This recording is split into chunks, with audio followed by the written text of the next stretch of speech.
rendez-vous avec notre invité Ferdinand Mélin-Soukramanien, président de l'Association des juristes en droit des Outre-mer. Merci d'être avec nous, monsieur. Alors, la victoire est politiquement et juridiquement incontestable aujourd'hui ? Alors, bonjour. Elle est juridiquement incontestable jusqu'à preuve du contraire. Elle pourra être contestée devant le Conseil d'État, mais c'est le Conseil d'État qui répondra. Mais apparemment, le premier enseignement qu'on peut tirer de ce scrutin, même si la participation a été très faible, c'est qu'il s'est déroulé sereinement, sans heurts, puisque les indépendantistes avaient appelé non seulement à ne pas participer, mais aussi à ce que ce scrutin se déroule dans le calme. Donc tout le monde a su garder la tête froide. Et en revanche, politiquement, effectivement, des contestations vont avoir lieu. Elles ont déjà eu lieu quelques minutes après que les résultats aient été dévoilés. Mais justement, les indépendantistes, avant même le début de ce scrutin, a dit qu'elle dénoncerait les résultats devant les institutions internationales. D'abord, qu'est-ce qui leur en donne le droit ? Alors, le statut de la Nouvelle-Calédonie est particulier puisque la Nouvelle-Calédonie fait partie des territoires considérés comme non autonomes par l'ONU et l'évolution de son statut depuis 1986 est scrutée par un comité qui s'appelle le comité des 24 ou le comité spécial de décolonisation qui a d'ailleurs envoyé des observateurs sur place. Et eh bien, les indépendantistes vont contester politiquement, au regard des principes du droit international, ce scrutin. Mais la portée juridique sera, quoi qu'il en soit, faible, au plus un avis négatif sur ce qui s'est déroulé. Et encore, on ne voit pas très bien quelle pourrait être ni la portée de cet avis, ni sa justification. En fait. Un mot sur cette stratégie du FLNKS et des nationalistes. Pourquoi cet appel à la non-participation ? Alors on le sait, il y a eu le prétexte du Covid et de la condition sanitaire, prétexte qui est vrai, il y a une période de deuil pour les Kanaks qui doit être respectée, etc. Mais est-ce que c'était un aveu d'échec en amont déjà ? Ils savaient que de toute façon le non allait l'emporter ? Non, je crois pas.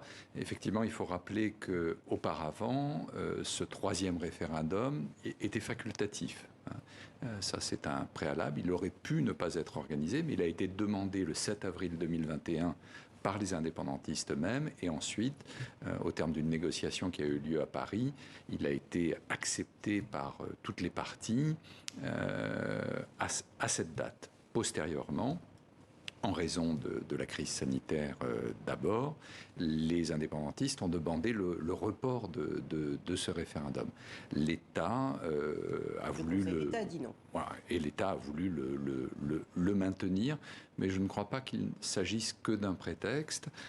En revanche, aujourd'hui, ce qu'on peut dire, c'est que personne ne sort perdant de ce référendum. C'est-à-dire que les non-indépendantistes peuvent légitimement se targuer d'avoir eu 3 fois la réponse non à l'indépendance de la Nouvelle-Calédonie. L'État a fait son travail. Il a organisé quand même 3 référendums. Ça ne s'est jamais passé dans le monde. 3 référendums successifs en 3 ans avec la même question et quasiment le même corps électoral.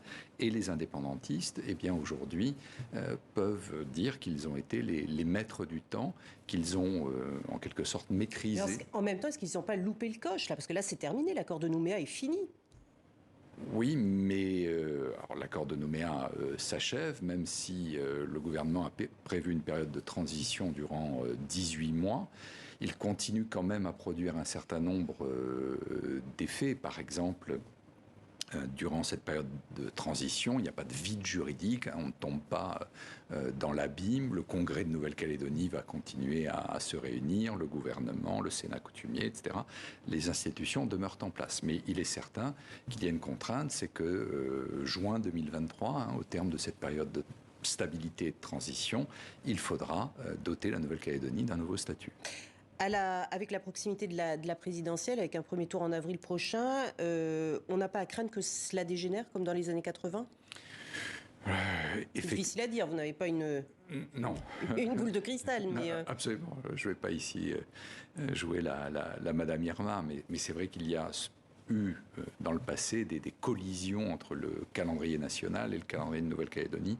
Je crois que quand même ce que l'histoire de ces 30 dernières années en Nouvelle-Calédonie montre, hein, une génération entière quand même, ça n'est pas rien, c'est que la Nouvelle-Calédonie s'est inscrite dans un chemin de paix hein, depuis 1988, l'accord de Matignon, Michel Rocard, et qu'aujourd'hui les partis sont responsables, mais évidemment les 4 mois qui viennent, il est probable qu'ils ne soient pas propices à une discussion approfondie, publique en tout cas, même si sans doute les mots d'Emmanuel Macron ont été apaisants.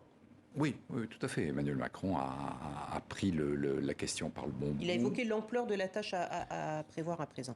Oui, et il a dit aussi qu'il accueillait dans la tradition coutumière ces résultats avec respect et humilité, ce qui sont des mots importants qui résonnent fortement en Nouvelle-Calédonie, je pense.